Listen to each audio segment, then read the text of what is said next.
You dream of making the big time, right? And it's almost like going to school. You go to the rink, right? Well, it's Canada. It's hockey, right? We love our hockey. That's what we do in the winter time. We usually come to the senior games and any other minor hockey games. I come here probably 4 or 5 times a week. If you want something to do, go to the rink. Either watch hockey, play hockey, go for a skate. Well, any small town in Saskatchewan, it's a place to be.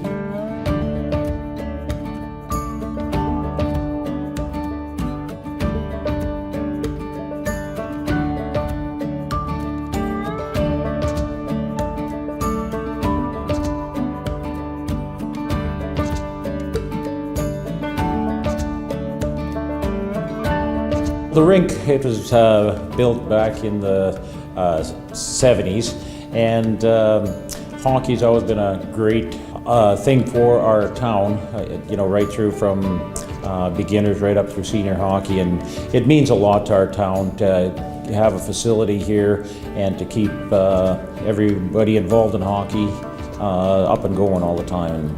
So it's a kind of an icon, if you want to call it, because there's been so many teams, provincial championships and whatnot in this community. 6 years ago when I came on, we were negative 57,000 in the hole, and some farmers got together, and within 2 years we paid that off. And they have land that was donated from the town, and farmers have seeded the areas, and then they've used that crop towards expenses of the rink. And it has made a tremendous difference. If we didn't have that, we would be farther in the hole. I think the first thing it would go towards is new piping and insulation for this rink. We have a sand floor, so the energy, it just goes straight down, and we're losing a ton of power money. And a small town rink, the amount of money we're losing off of that could be going towards upgrading this facility. But right now the way it's working is we're just barely breaking even every year.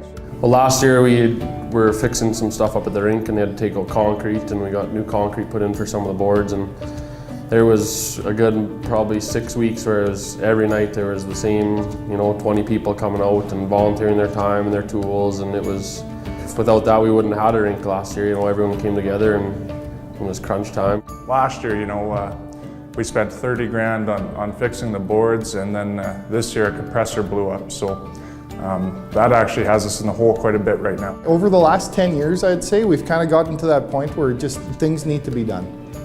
And there is only so much money out there.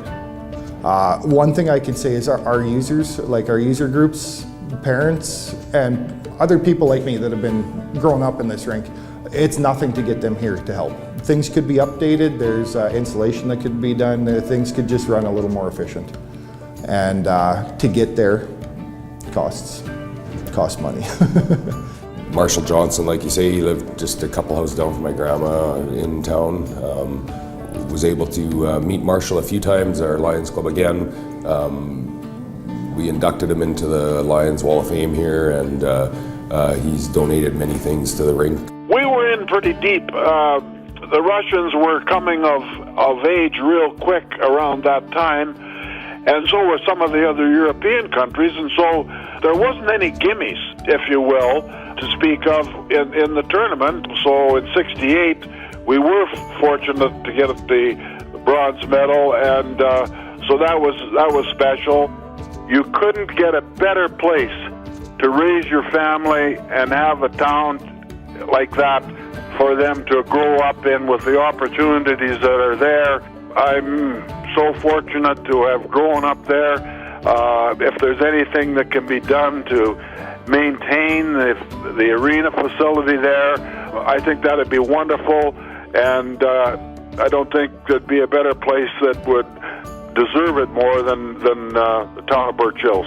We've done a lot of improvements over the years, and everything to do with the rink costs a lot of money, and there are still some major renovations that we need to do. So yeah, it would help secure that this place stays feasible and viable for our community. My youngest one just started playing hockey here. Actually, it was his first game today, and so it'd be very sad to not have a staple like this of the community for him to come to. My goal is to kind of do the same thing he did, play for the senior team for a long time. How did you get so hooked on hockey? It was for sure my dad. Yeah, ever since once I was born, put skates on me, and ever since then. You know, it's kind of funny how generations have gone through this rink, and you know, they're still going, so it's kind of nice to see.